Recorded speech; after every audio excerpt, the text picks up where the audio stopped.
منبر شریف پر تشریف فرما جملہ علماء اہل سنت، السلام علیکم ورحمۃ اللہ تعالی وبرکاتہ۔ الحمدللہ الحمدللہ الذی رفع السماء بقدرته ودحى الأرض بمشيته وخلق الخلائق بإرادته وسوى على العرش كما يليق بشانه وجلاله، والصلاة والسلام على سيدنا ومولانا محمد صلى الله تعالى عليه وسلم الذي بلغ العلا بكماله وكشف الدجى بجماله،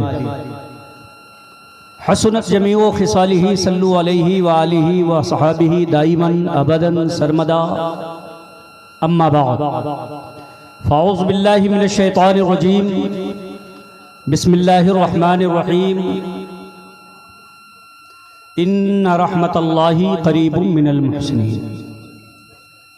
آمنت باللہ صدق اللہ العظیم وبلغنا رسولہ النبی الامین الکریم، ونحن علی ذلک لمن الشاہدین والشاکرین والحمد للہ رب العالمین۔ وہی رب ہے جس نے تجھ کو ہماتن کرم بنایا، ہمیں بھیک مانگنے کو تیرا آستاں بتایا، تجھے حمد ہے خدایا، تجھے حمد ہے خدایا۔ یہی بولے صدرا والے چمنے جہاں کے تھالے، سبھی میں نے چھان ڈالے تیرے پائے کا نہ پایا، تجھے ایک نے ایک بنایا، تجھے حمد ہے خدایا۔ وہ کماری پاک مریم وَنَفَخْتُ فِيهِ قَادَمْ ہے عجب نشان اعظم، مگر آمنہ کا جایا، کوئی کون تم سے آیا، تجھے حمد ہے خدایا۔ عزیزان ملت اسلامیہ، چند منٹ کے لیے میں آپ کے درمیان حاضر ہوں۔ یہ سرد رات جس میں آپ تمامی حضرات یہاں تشریف فرما ہیں،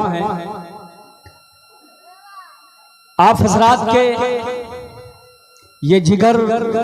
اور دل گردے کی بات ہے، بلکہ اس سے زیادہ تو یہ ہے کہ سید سالار مسعود غازی رضی اللہ تعالی عنہ کی محبت اور ان کی چاہت آپ کے دلوں میں ودیت ہے، جس کی وجہ سے آپ تمامی حضرات ٹھنڈی کی پرواہ کیے بغیر اس جگہ پر تشریف فرما ہیں۔ حضرات محترم، میں کوئی لمبی چوڑی گفتگو کرنے کے لیے آپ کے درمیان حاضر نہیں ہوں، میں میزبان کی حیثیت سے الحمدللہ یہاں پر کھڑا ہوں۔ مجھے بڑی خوشی ہوتی ہے کہ سید سالار مسعود غازی رضی اللہ تعالی عنہ کے جو مہمان تشریف لاتے ہیں، چاہے وہ عوام میں ہوں چاہے علماء میں ہوں، ہم ان کی قدر کرتے ہیں، ان کا استقبال کرتے ہیں، انہیں مبارکباد پیش کرتے ہیں، اور جس طریقے سے بھی ہو سکتا ہے ہم ان کی خدمت کی کوشش کرتے ہیں۔ میرے بھائیوں، آئیے دو چند باتیں آپ کے سامنے میں رکھوں، اس سے پہلے ہم اور آپ مل جل کر نہایت ہی عقیدت و احترام کے ساتھ اپنے اور ساری کائنات کے آقا جناب محمد الرسول اللہ صلی اللہ تعالی علیہ وسلم کی بارگاہ گوہربار میں ہدیہ درود و سلام پیش کرنے کی سعادت حاصل کر لیں۔ سب لوگ بلند آواز سے پڑھیں، اللہم صلی علی سیدنا شفیعنا حبیبنا نبینا مولانا محمد صلی اللہ تعالی علیہ وسلم، طب القلوب و دوائیہا وعافیت الابدان وشفائها ونور الابصار وضیائها وقوت الارواح وغذائها وبارک وسلم۔ صلاۃ و سلام علیک یا رسول اللہ، صلاۃ و سلام علیک یا حبیب اللہ صلی اللہ تعالی علیہ وسلم۔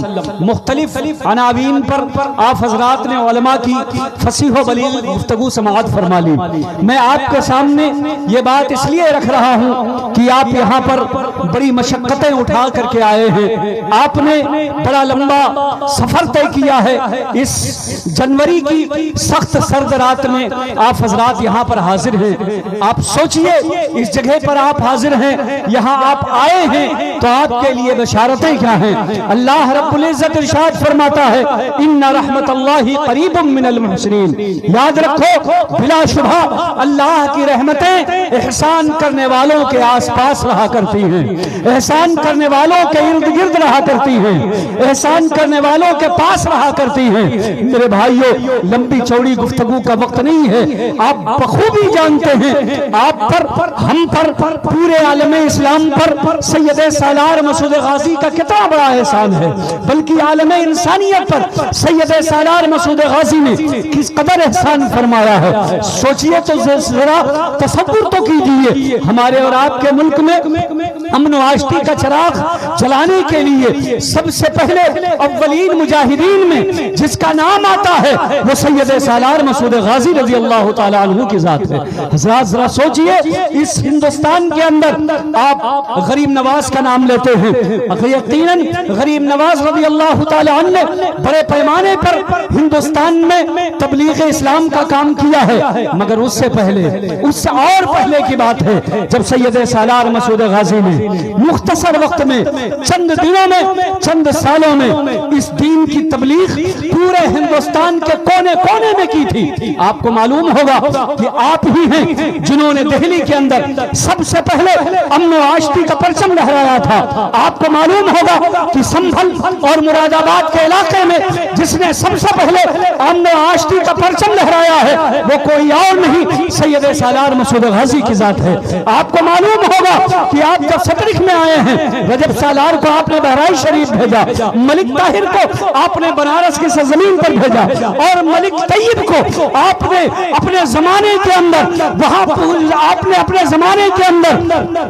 بنگال کی وادیوں میں بھیجا تھا. آپ نے اپنے دوستوں کو, اپنے محبین کو, اپنے چاہنے والوں کو پورے ہندوستان کے کونے کونے میں روانہ کیا اور فرمایا کہ جہاں جہاں ظلمت و تاریکی ہے, جہاں جہاں عدل و انصاف کا چراغ نہیں جلتا, جہاں جہاں تاریکیاں چھائی ہوئی ہیں, وہاں ایمان کا نور لے کر کے جاؤ اور لوگوں کے دلوں میں ایمان کا نور روشن کر کے انہیں ان کی انسانیت کا مزاج بتا دو. اور امن و آشتی کا پرچم صرف یہی نہیں کہ بہرائچ میں بلکہ پورے ہندوستان میں بلند کر دو اور دنیا والوں کو بتا دو کہ مذہب اسلام امن و آشتی کا مذہب ہے. جہاں جہاں اس کا پیغام جائے گا وہاں وہاں انصاف قائم ہوگا, جہاں جہاں اس کا پیغام جائے گا وہاں وہاں سے ظلم کا خاتمہ ہوگا, جہاں جہاں اس کا پیغام جائے گا وہاں لوگوں کو برابری کا حق ملے گا, جہاں جہاں اس کا پیغام جائے گا وہاں وہاں بچیوں پر ظلم ہونا بند ہو جائے گا,